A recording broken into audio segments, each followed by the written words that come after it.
My sound is on, so I should be able to hear. Okay.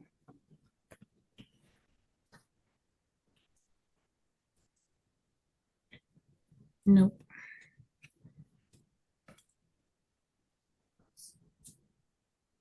Um, does anybody know how to get to the non-presenter view? Okay. Oh. Okay. Oh, okay. But are you guys seeing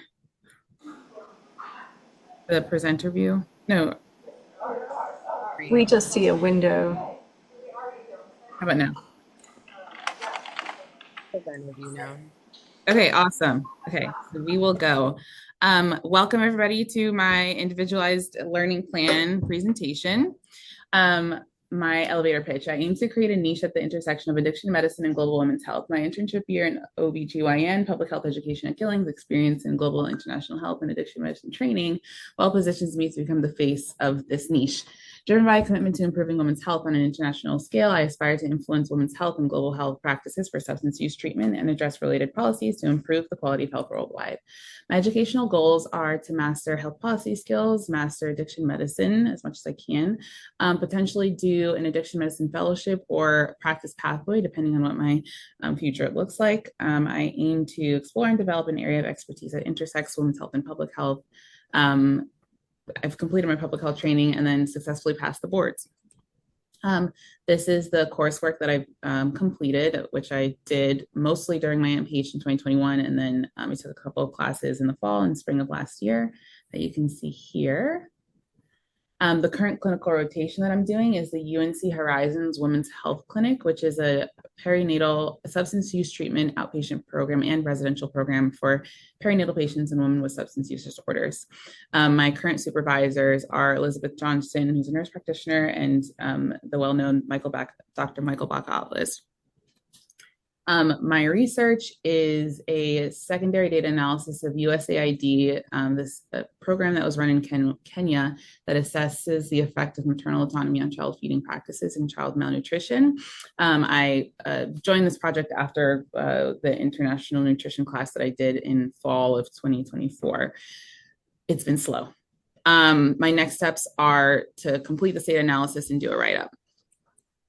In terms of my electives and extracurricular activities, I'm continuing to do an incarcerated patient policy review with Dr. Andrea Knittel, who was my career advisor when I was in medical school, and Sarah Belland, who lead this project with the purpose of reviewing UNC hospital police policies to optimize them from the perspective of a clinician, kind of like what we were talking about earlier. In that clinician perspective is important. The other big extracurricular activity that I am doing is a scholarship project through a scholarship called REACH, Recognizing and Eliminating Disparities in Addiction Through Culturally Informed Healthcare. I was awarded the scholarship earlier this year, and my specific project for it is to explore the barriers to outpatient substance use treatment for perinatal patients in communities of color. And so the goal is to do a community needs assessment, conduct focus groups, and then create ultimately a best practices guide for this particular, the barriers for this particular population. It will be finished at the end, so in June of next year. And then the biggest extracurricular activity that has taken up most of my time, much more than any of this right now, is wedding planning, the wedding is in 15 days, which is crazy. But it's happening. And hopefully once it's done, I'll be able to shift my time and priorities. Career goals.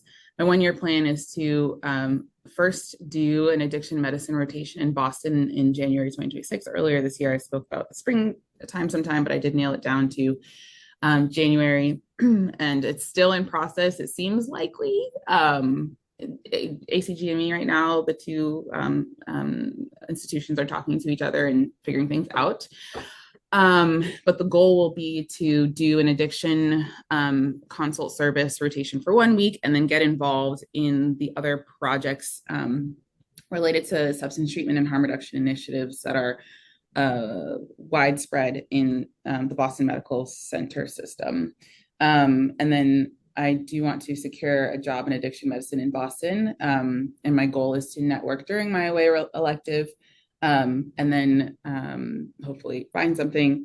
If the job situation isn't working out, I will continue to look into or consider applying to an addiction fellowship. And Dr. Nate Burstein a couple weeks ago told me about the practice pathway to the fellowship route. And so I'll look into that as well.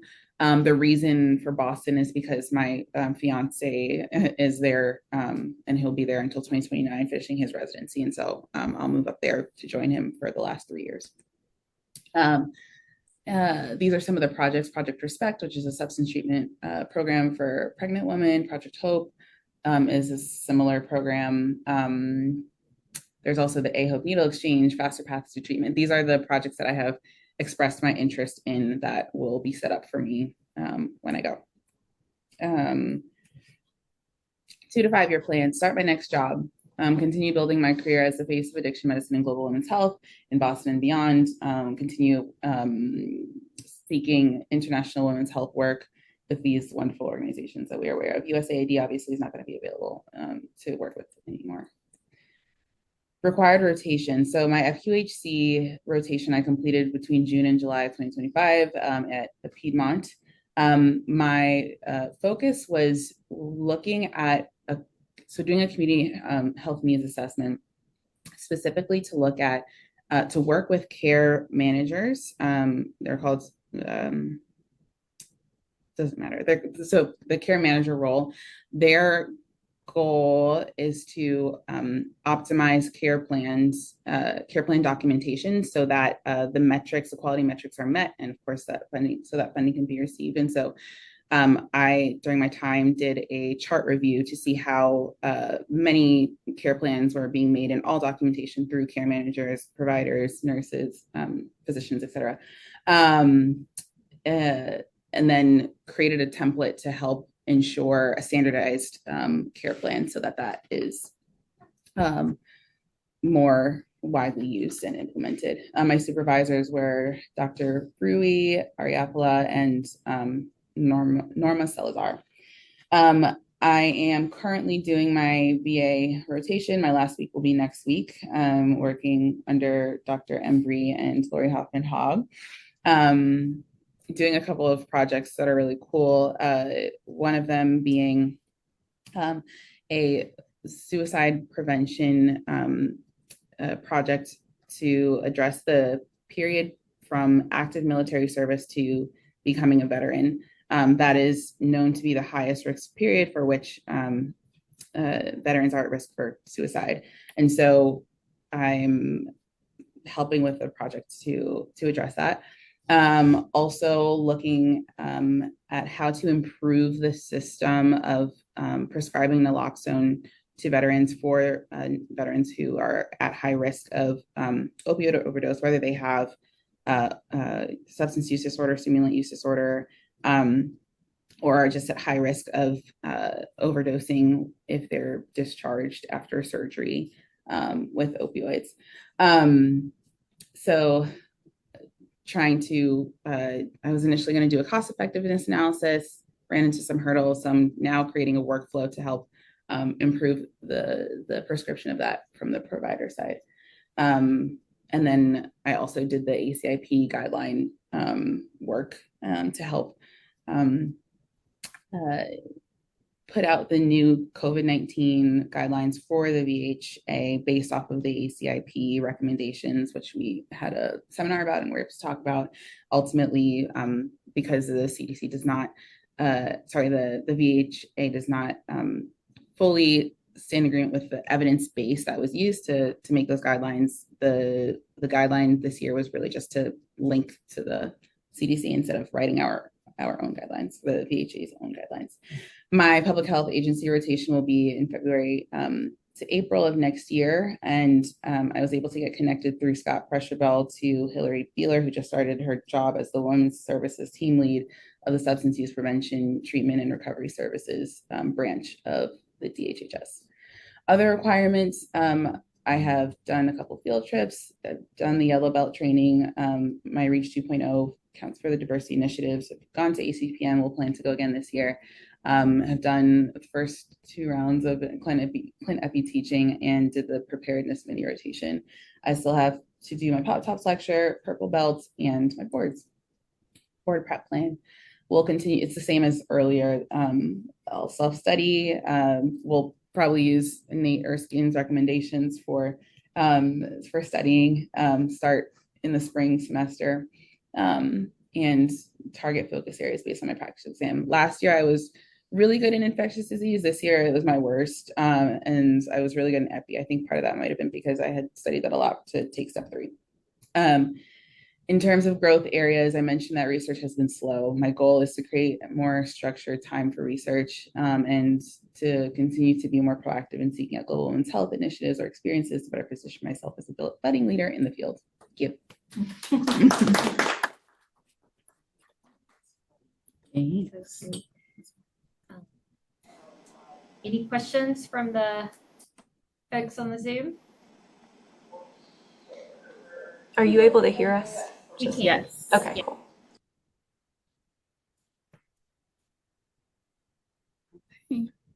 Well, obviously you have a great plan. I think setting up that Boston rotation is going to be really key. Yeah.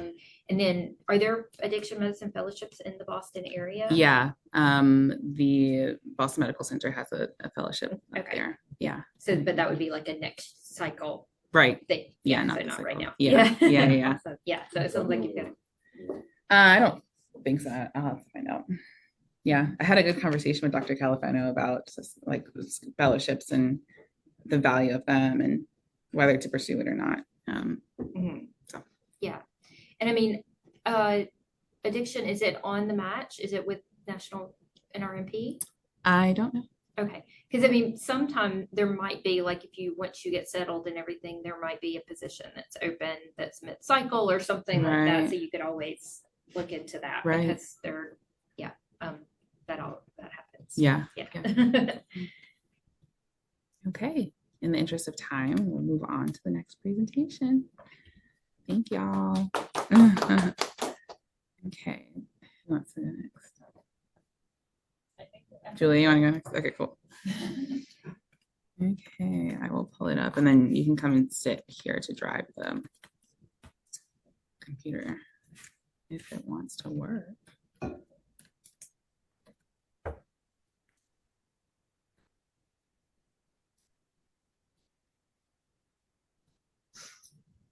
What just happened?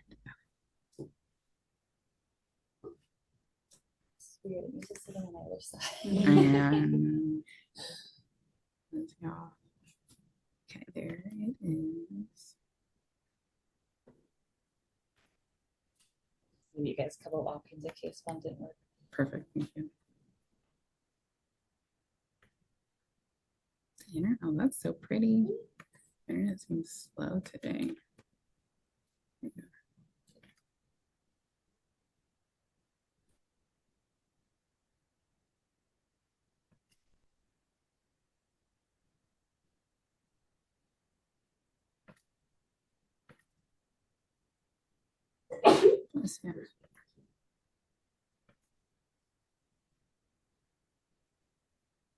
Yes.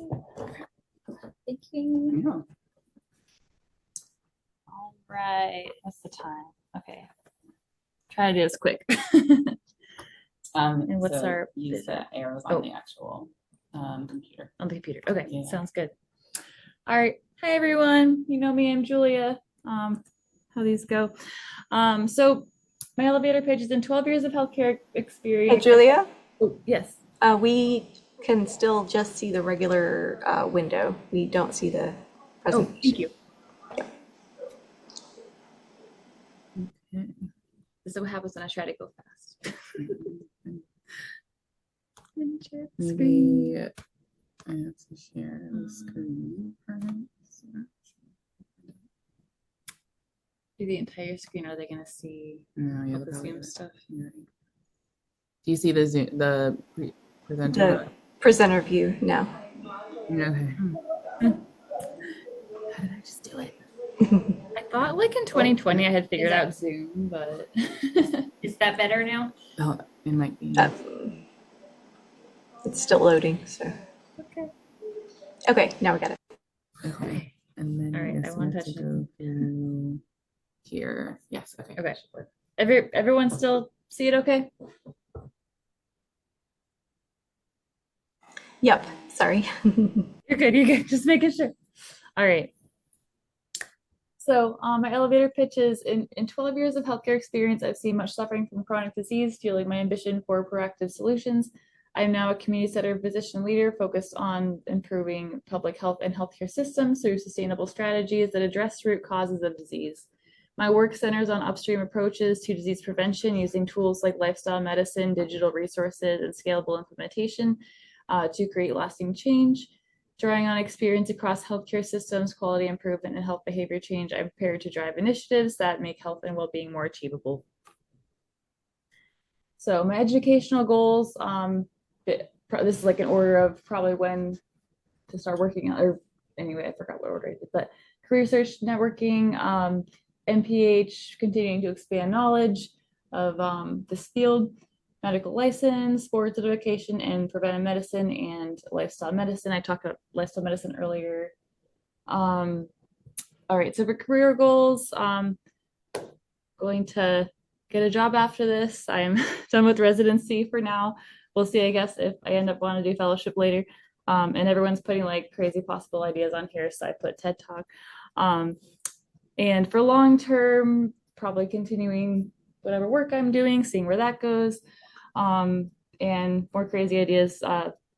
Some like business organization ideas I had were like starting an affordable restaurant, food security hub. Kind of got some what do you call that? Inspiration from the food security tour, where there are restaurants that had community fridges and gardens outside and things. Healthy snack dessert alternatives, or a telemedicine clinic, and those could be combined, or they could be part of another business. Doesn't have to be my own thing. Just putting some ideas out there so you guys can kind of get to know me and how I think. But who knows? It's a long time from now. All right, MPH coursework is pretty much done. Just doing the master's paper, graduating in spring. The practicum, I did a weight management website. Thank you to all of my support people in the clinic. So we're still working on kind of implementing that more, improving it more, but that is done. Master's paper, we're working on that. I'm going to turn it in this spring. I'm going to evaluate the website, doing a survey for healthcare providers. Thank you again to the people who are supporting me. Clinical rotation, still doing the tobacco treatment weight management clinic and really enjoying that. Let's see. It's not. Oh, there we go. Did we skip one? No. All right, so rotations. So I completed the veterans rotation, the health administration, clinical population health management and policy. That was really a great rotation. I think it was my first kind of real world public health experience. And well, I guess I'll talk more about that in the next slide, but that was in the summer. Thank you to all of my supervisors and the other people I worked with. I couldn't list everyone's name. FQHC I'm doing now at Piedmont. For the VA projects, I created a SharePoint for the Office of Public Health, Healthy Living teams. So it kind of continued my digital tools experience. Worked on the MOVE team's weight management program website, helping with getting scheduling information on there for making that process more efficient. Let's see, and then I built an automated survey that would distribute personalized weight management resources based off interest areas and location. Made a comprehensive resource list in regards to that project. And then that was my local stuff. And then I worked with NCP to update vaccine guidelines for the upcoming respiratory season, and worked on some other things on their website. You created the SharePoint? Yeah. That's so cool. Thanks. It's really great. I really like SharePoint. I think That's it's like awesome. one of the most user-friendly websites I've worked on. So yeah, highly recommend. And then I think NCP transitioned, or they at least added that near the end too. So I don't know if you saw that yet, but theirs is also very nice. I didn't do that one though. Family medicine weight management guide too, because now I have a nice easy resource. Yes, you do. Yes, and if you have any suggestions, let me know. I'll send out a survey soon. Probably next week. The family that like or other outpatient clinics, like I would totally use it.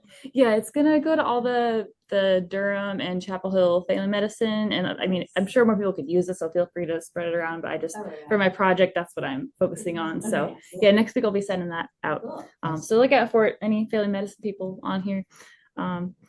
Anyway, okay, so Piedmont Health, I'm still on this rotation so far. I've gotten started with the antibiotic stewardship project, looking at those being prescribed according to AAFP guidelines. And then I'm getting some experience in health finance, which has been really interesting. Working on some care gaps, care plans, attended a ACO meeting so far, and hopefully more things in regard to that. And then I did a vaccine schedule for their public health outreach team for the non-clinical people to use. And, oh, sorry, this computer's a little slow. I keep like pressing it twice. Okay. It's like you said, Amy. All right, so then I'm going to be taking a research rotation. I guess I didn't mention that in the PowerPoint, but I'll do that for my master's paper after Piedmont. In the spring, I will be working with Daniel Carnegie. Thank you, Daniel. We'll be doing a data project, I believe. I don't know if Jay knows more about that, but I'll find out more about that as we go. I'm really excited for that, and I understand he's well versed in informatics and AI as well, so I'd love to learn more about that. Very important this day and age with so much technology being interlaced with everything.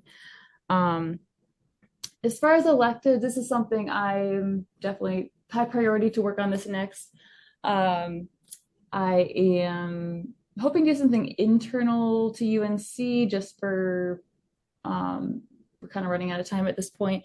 Also, there's just so many things that I like. I don't know, gotta narrow it down somehow. But there's been talk about setting up a weight management rotation. I know we had the Lifestyle Medicine Clinic too. I've been in contact with them, and I could maybe help set this up too. Be another set of hands in all this, if that helps.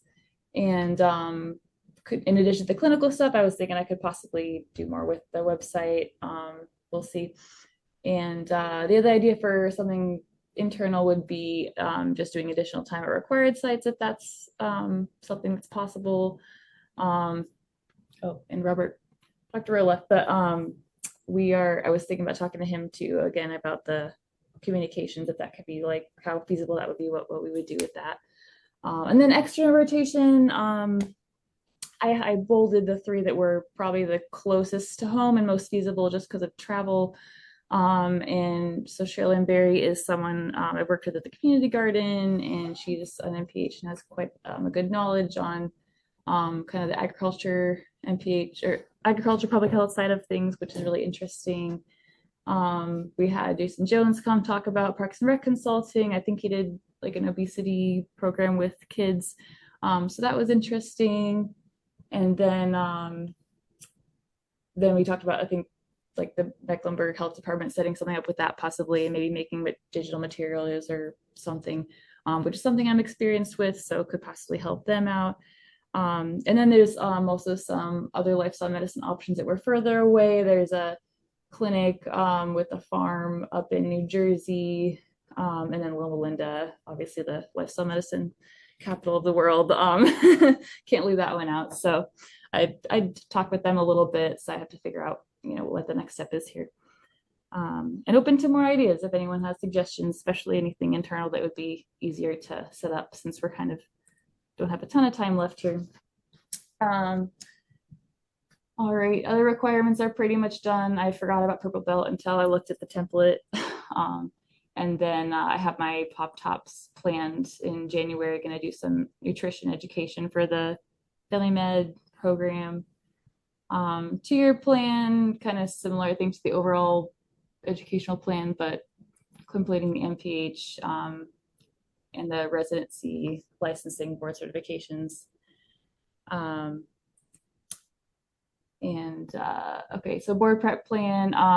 The in-service exam I did better than last year. I think about the same strength and weakness areas, which makes sense with the experience I've had so far. And then study plan is just, reviewing everything.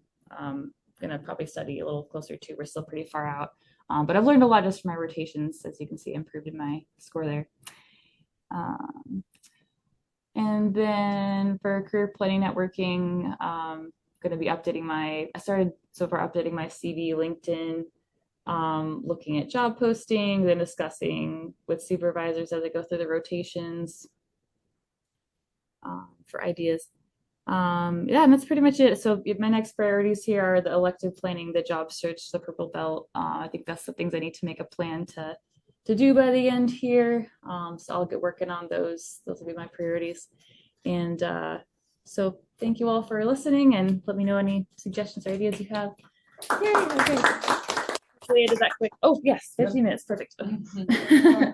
Well, and purple belt's not, it's not exactly required. It's sort of like a continuous improvement for the program. Usually we pick something to improve the program. And so it's encouraged, but depending on what we need to work on, it'll change every year. Is that correct, Amanda? Yeah, and usually the chiefs would arrange it before the year starts, and it would be the whole year you would be working on it. So at some point, y'all probably discussed it and decided not to do it, and it just popped out. So I'll cross that off my list, which is totally fine. We definitely discussed it. I totally forgot about Yeah, so it's totally fine. But also, we made so many changes with seminar last year that those are still kind of getting implemented. So we can say we're continuing that. Yeah. So. Okay, sounds good.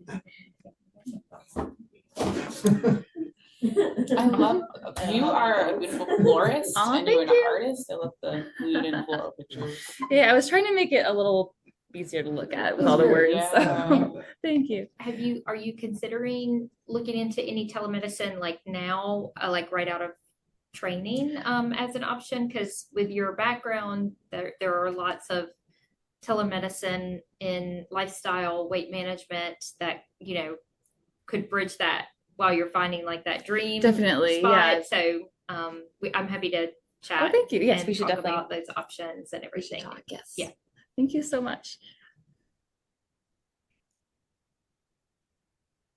All right, I'm gonna take that as we're good. If you have any more comments, I don't want to hold up the next person.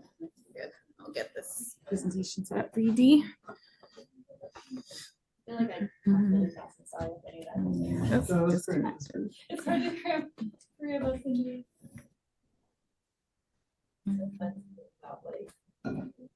Right. Yeah. How amazing. It's hard. I just think it's hard to Seriously, one of my favorite seminars ever. Communicate everything is Yeah, I spend a lot of time sitting there what Just in case it's definitely needed. Download. Years go by you so much. It's just Yeah. Sometimes I forget things that I've done in the past too. Yep. It's helpful as a self-reflection activity. Yeah, What am I doing? What am I supposed to do? stirred up so much anxiety. What am I doing after this? I talked about the first time. Yeah. Ooh, where are we?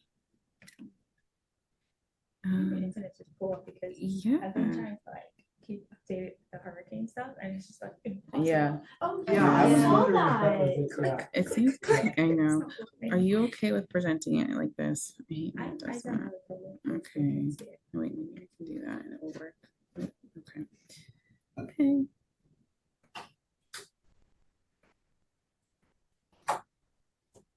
Can everybody see that? Oh, thank you. Yes. Yeah. So I'm gonna hide this for Can you just advance the slide and make sure it's working properly? Yeah. Does that work? Yep, that works. Cool. Awesome.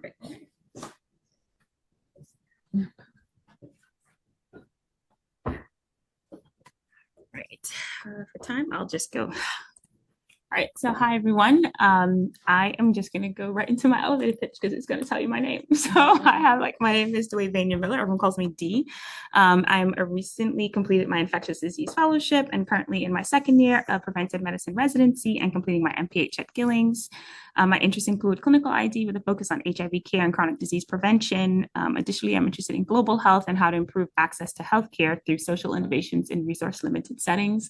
And I actually intentionally leave that last sentence kind of vague because not a lot of people know what social innovations is. And so that's where the conversation begins. Some of my educational goals is to complete my Master's of Public Health in the Population Health for Clinicians concentration. I've actually already completed my MPH practicum in the field of social innovations in health in the Caribbean. And then also I want to complete my MPH thesis. It's going to be on breast cancer screening in women living with HIV and at risk for HIV using the Max Quies cohort that we have here at UNC. And then of course they complete my PrevMed requirements so that I can be board eligible. So career goals, tentative short term for 1 to 5 years was to apply for and complete my J1 waiver status in the underserved area. And I accepted a drop offer on Monday. So that's very new, very, very new. And then also I wanted to establish, and I just actually kept it here so you can see these goals actually are possible, to establish the first CHI hub within the Caribbean in collaboration with Lauren DeFreitas. She was at UE Trinidad, and we also completed that.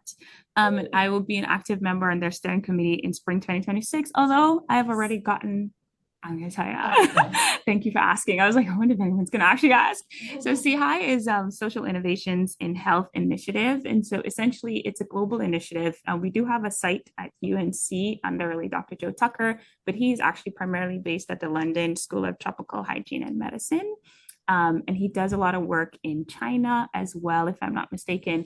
But essentially it's a network of collaborators. And I mean, you have from PAHO, WHO, TDLR, all of them coming together to figure out how can we allow or empower members within the community who have solutions to issues such as poor access to healthcare in their community because they live there. So they know, a lot of them actually know the solutions to their own problems, believe it or not. They don't need us to come and save them. And so how do we empower them though to put these solutions in place? And so that's a lot of what we've been doing by just increasing their ability to conduct research in communities, advocacy for them. Not a lot has to come necessarily out of funding, although if grants and stuff like that, if that's something that we can help with, that's something they do as well. And then my last short-term goal, which has gone nowhere, is to strengthen my relationship with essentially GESCIO, which is in Haiti, to assist with any HIV and CNCDs in Haiti as well. So my long-term 5-year goal is to collaborate with GESCIO and CHI in Latin America and the Caribbean. And I will correct this, the first CHI hub in the English-speaking Caribbean. So they do have one in Latin America already, to improve HIV prevention access within different regions of the Caribbean. Also to collaborate with GESCIO. I love the fact that despite all the challenges that have happened in Haiti, they were actually able to create a cardiovascular disease cohort. And I'd love to see that done regionally, to be honest. I think it'd be pretty helpful. We're so close to y'all, but yet so different. So possibly also returning to the Caribbean with the experience and the portfolio I have. And I don't want to be a Minister of Health and Wellness. I'm not great with politics. However, I'd like to advise the Minister of Health and Wellness. And so that's something to keep in the back of my mind. And then also, I just love clinical ID. We are the medical investigators for the living. If you really think about it, when you talk about turning people over, I'm yes, we do turn people over and stuff when we're examining. And I remember being in a hospital room one day and the guy was like, are you from ID? And I was like, yeah. I was like, how did you know? Because I didn't have on my jacket. He was like, you guys are the only ones who maybe dressed professionally and will actually turn someone over. I was like, okay. So yeah, so that's a short stint for us. So this is my MPH coursework. I'm going to go through this quickly, completed all of this. Currently, I'm trying to complete my MPH paper, all 2025. Y'all put a prayer up. God help. Like I said, practicum is already completed. My research mentor was Dr. Joe Tucker. And then also I got a great opportunity to work with PAHO. And so I'm actually still just had a meeting with Dr. Gabrielle Cuervo last week for some things that we want to kind of set up for the UE Trinidad location campus. It's going to be led by the public health department there, which I love. But I was just more so the connection through like UNC and them. It's not like an official connection or anything, but it was wild how that started, but I'm so grateful that I did get an opportunity to do that. And that's like an open door for possibly in the future as well. And then my master's paper, which required the pivot of all pivots this semester. But I will be doing a descriptive study on individual and contextual level factors associated with breast cancer screening in women living with HIV and those at risk for HIV use in the MaxWise cohort.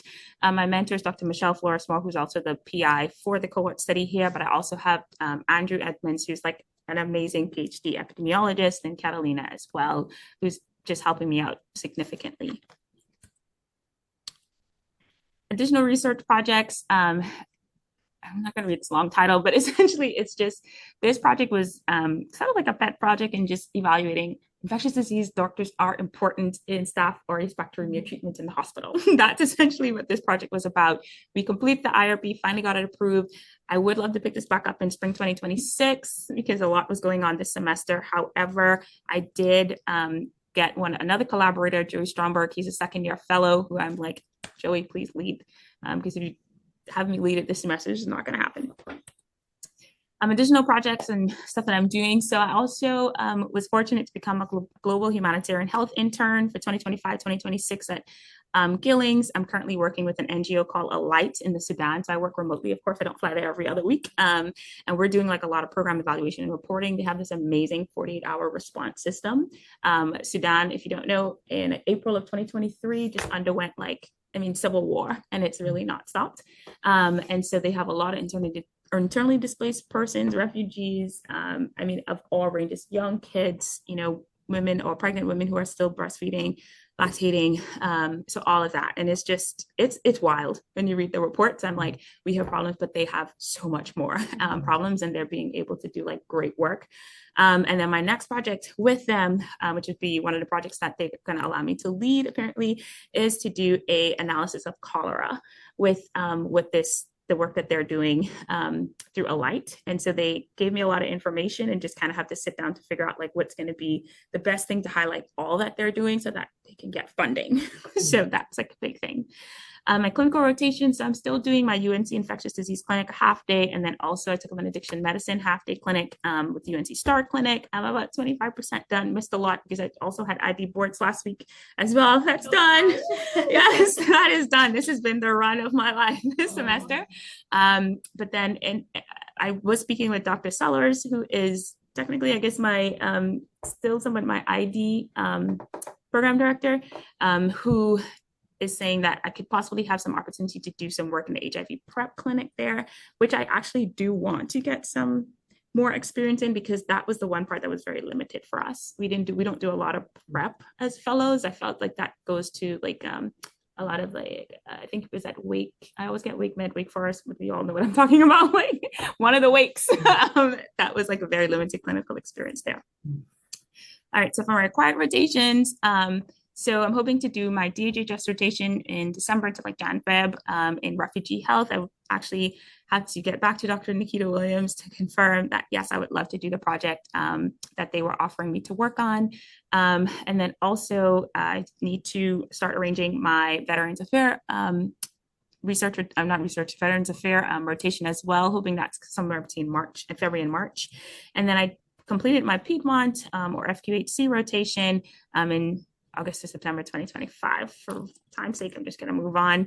Electives, I actually was able to do the vulnerable populations and farm worker health. It's a night clinic that they would do. That was an awesome. It was a great experience. It was a mobile health clinic. I only got to do one. I'm hoping maybe I'll get an opportunity to do it more in the spring, but I think it's run from like June to something. So I might miss it on that, but it was a great experience with Dr. Moore and her team. Currently doing clinical epi with everybody else. I need to do all the belts plus the pop tops lecture, and then I'm waiting on the email to hear more about the preparedness mini rotation at ACPM, because that's when I'll be doing that. Diversity initiatives, I did complete the RER workshop. When I looked at it, I was like, I don't think I remember getting my certificate, so I need to reach out and see if like they will send me something to confirm I completed it. And then ACPM, I am planning for 2026. I did the field trip to the state lab in 2024, and I think that's it, and go come to seminar, which I've been doing. So board prep, 6 to 8 months, going to do exactly what Nate said to do in the email that he sent us. You're going to hear that reference to Nate. It was such a good email. I was like, yes, I'm doing exactly what Nate said to do, and I'm good to go. Amazing. I'm so grateful to him. This is the part that gets me. I'm not the best planner. So I love it when Jen did the time. I was like, man, I need this, but I'm just not good at, I just do my issues I do with no plan. And so that's how you end up in situations like I do with all of this stuff going on. I'm like, why? Networking and mentorship. My mentorship still Dr. Tucker, Dr. Michelle Flores Moore, and right now, Dr. Peter Figueroa from a distance in Jamaica. He's kind of just overall, like he's an ID physician who's very prominent in public health and epidemiology in Jamaica. And so did a lot in terms of like COVID during that time. And so I got an introduction to him and we've kind of been going back and forth. There's a lot of things I need to make up with him right now, but currently, as you know, Jamaica just went through so much. So first, I'm just going to say hi. How are things going? What has not worked is my time management skills and my organization skills, but I've gone here so far. So I'm like, but I think in the future, honestly, I'm like, I'm going to take Shannon's lecture to heart. I have the booklet and everything. And I'm like, I'm going to make this work for 2026. That's it. That's my home country. This is the beach where I live. I live like 2 minutes away, but it's like a pixelated picture. But yeah. Well, I mean, your time management organization is really excellent because you completed a lot. You don't sleep. Is that what you said? I'm not sleeping. Oh no. Oh yeah. Well, do you mention where did you end up? Oh yeah. So University of Toledo in Ohio. Oh, you did. Yeah. Go to So I did decide. Congratulations. That's Yeah. so exciting. Yeah. They were pretty sweet. It was like a sweet offer. It was like benefits. Oh yeah. I didn't know what benefits. And then when do you start? I don't start until like mid-July or so because I have to get like my visa stuff sorted out. So not until like mid to like maybe third week of July. Okay. Are you able to like carve out time within your job for these other things that you're interested in, or is it full time? So it is going to be full time. However, they knew that this is my interest coming in. So like I have a certain percentage is going to be clinical time. And I do have like a very small percentage for like research and teaching and stuff like that. But I was able to get an introduction to the person who's doing some of the global medicine, very limited. But what I like about the limitation is the fact that those are places where you usually get to go and shine. Because like they don't have the big structures in place. And so you kind of like, okay, I'm going to bring the big structure. Yeah. And I think it was a huge advantage to already have like established like, okay, so CHI is in the Caribbean. They don't have sites that they go to in the Caribbean. So I'm like, okay, so first step is like, we're going to get you, see if I can get them a site in the Caribbean. Like I already have these plans mulling in my head that they don't even know about. So once you get money, you can chip away at the clinic until it's the right percentage that you're hoping for. What percentage do you have now? For everything, it's going to be like 75 is like clinical, 15 I think is teaching, and then like 10% like research. That's not bad. Yeah, that's so that a was lot most people. Exactly. So I was like, I was trying to figure, I'm like, is it right? Whatever. But there was like, no, that's usually how most people start. And then when I actually went to visit, and I think one of the biggest things I was like, I think I could actually, like, I would love to work with these people. And that I think made the difference. Is like, these are the people I want to work with. And then I saw benefits and I saw like, and I was like, benefits. Everyone's like, you don't even know what benefits. Like, I don't care. I don't really know what benefits is, but this looks like good benefits. Awesome. So yeah. Any questions? I know we're a little over time. No, I was going to say, unless there are any burning questions, we, in the interest of time, are gonna go ahead and switch back to interviews, if that's all right with everybody. Yeah. I'm gonna stop the recording now. Well, thank you everyone for coming.